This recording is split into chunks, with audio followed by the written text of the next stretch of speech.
Bhojpuri star Pawan Singh Bhajpa के खिलाफ लड़ेंगे चुनाव। पवन सिंह ने काराकोट को ही क्यों चुना? पवन सिंह से काराकोट चुनाव लड़ने पर होगी त्रिकोणीय मुकाबला।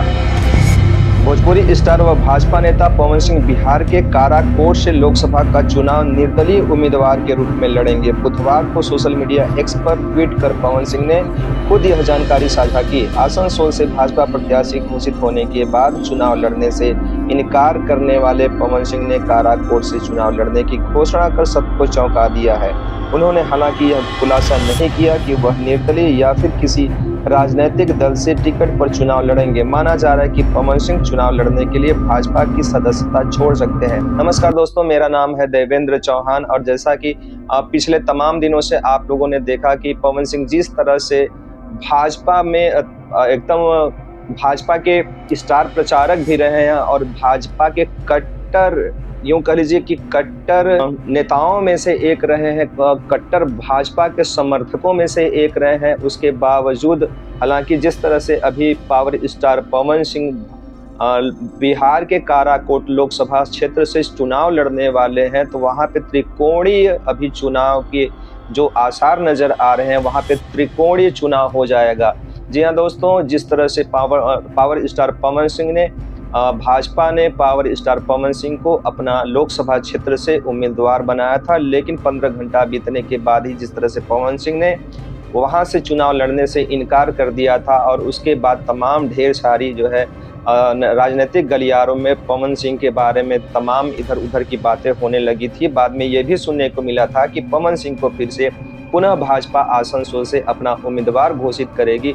हालांकि आज बुधवार को भाजपा ने एक सूची जारी की अपने प्रत्याशियों की, जिसमें बलिया के में चंद्रशेखर के पुत्र नीरज शेखर और आसनसोल से एसएस अहलूवालिया को उतार दिया, जिसमें पहले से ये जहां पे ये आंकड़ा लगाया जा रहा था कि वहां से पवन सिंह को टिकट मिल सकता है, लेकिन बलिया से भी नीरज शेखर को टिकट दे दिया भाजपा ने। और अभी पुनः जहां से ये अनुमान लगाया जा रहा था कि दोबारा पवन सिंह को आसनसोल से लोकसभा क्षेत्र का प्रत्याशी भाजपा अपना बना सकती है, लेकिन वहां से एसएस अहलूवालिया को उतार दिया है।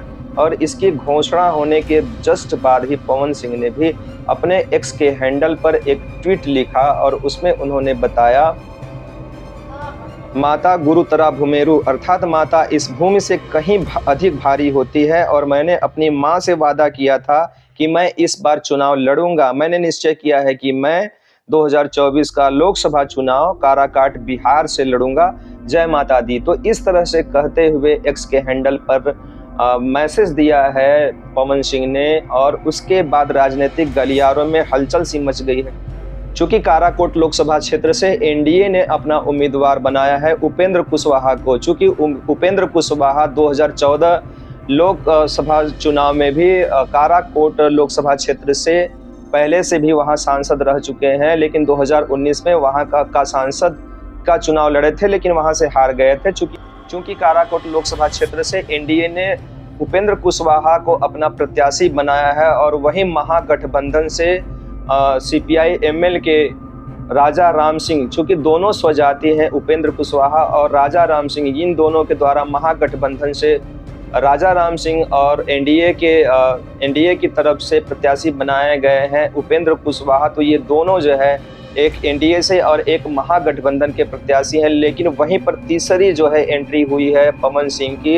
हालांकि पवन सिंह अभी वहां से निर्दलीय चुनाव लड़ने वाले हैं, वहां से अभी उन्होंने किसी भी आधिकारिक तौर पर किसी पार्टी से चुनाव लड़ने की घोषणा नहीं की है, ना तो किसी पार्टी के टिकट तले या बैनर तले वो चुनाव लड़ने वाले हैं। लेकिन यहाँ पर पवन सिंह के आते ही एक रोचक समीकरण बन जाता है, जैसा कि देखा जा रहा है कि समीकरण यहाँ पे लोकसभा क्षेत्र काराकोट का एक ऐसा समीकरण है जहाँ पर राजपूत वोटरों की संख्या लगभग 2.5 लाख के तकरीबन है और 70 से 75 हजार वोटर ब्राह्मणों के हैं और वहीं पे तकरीबन 50 से 55 हजार वोटर भूमिहार बिरादरी से आते हैं।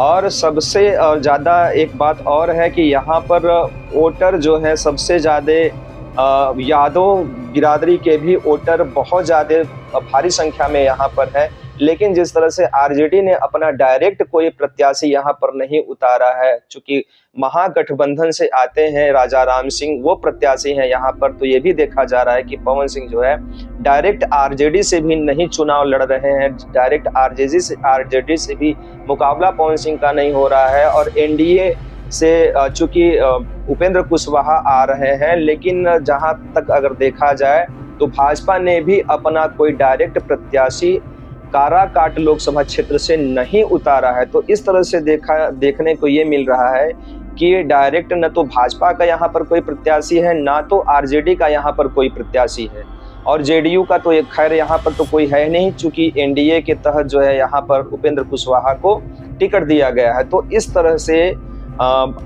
काराकोट लोकसभा क्षेत्र से पवन सिंह जो है वो मैदान में उतरे हैं। तो समीकरण यहाँ पर पवन सिंह के उतरने से बदल गया है, और लोगों का तो ये भी अनुमान लगाया जा रहा है कि दोनों स्वजातीय बिरादरी के दो प्रत्याशी हैं, एक एनडीए से और एक महागठबंधन से। तो दोनों स्वजातीय बिरादरी होने के कारण प्रत्याशियों का जो चुनाव का जो वोट है, वो वोटर हैं जो वो दोनों प्रत्याशियों में बंट सकते हैं। तो इसका फायदा डायरेक्ट पवन सिंह को मिल सकता है। तो चूंकि एक तरफ इन दोनों के जो वोटर है वो बंट सकते हैं दो अलग अलग खेमों में, और वहीं पर अगर राजपूत बिरादरी के वोटरों को पवन सिंह साधने में कामयाब हो जाते हैं और ब्राह्मण वोटरों को साधने में कामयाब हो जाते हैं, तो पवन सिंह की यहाँ से जीत निश्चित है। तो अब हालांकि अब आने वाले समय में ये देखना है कि काराकोट लोकसभा क्षेत्र से क्या चीज़ें देखने को आने वाले समय में मिलती हैं। हालांकि अभी तो जैसा कि एक्स के हैंडल पर पवन सिंह ने अपनी प्रतिक्रिया व्यक्त की है और अपनी चीज़ों को बताया है कि काराकोट से वो लोकसभा क्षेत्र काराकोट से चुनाव लड़ेंगे। तो इस चीज़ पर, इस मुद्दे पर आपकी क्या प्रतिक्रिया है, हमें कमेंट के माध्यम से ज़रूर बताएं कि लोकसभा क्षेत्र काराकोट से पवन सिंह को चुनाव लड़ना चाहिए या नहीं। बहुत बहुत धन्यवाद। जय हिंद।